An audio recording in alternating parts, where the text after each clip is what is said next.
আল্লাহ নবী তার সাহাবীরা ডাকতে বলে, নবী গো,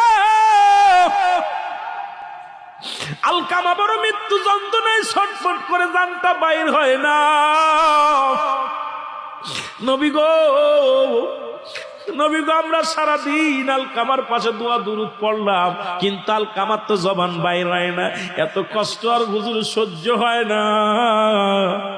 আমার আপনার আলকামা তো জীবনে কোনোদিন অন্যায় করে নাই। আমার নবীজি চলে আসলেন, দোয়া করে আল্লাহর দরবারে, আমার আল্লাহ, আমার আল্লাহ,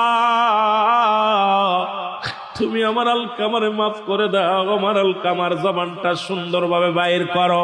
আমার আল্লাহ ইলহাম দিয়ে জানিয়ে দেয়, হাবিব,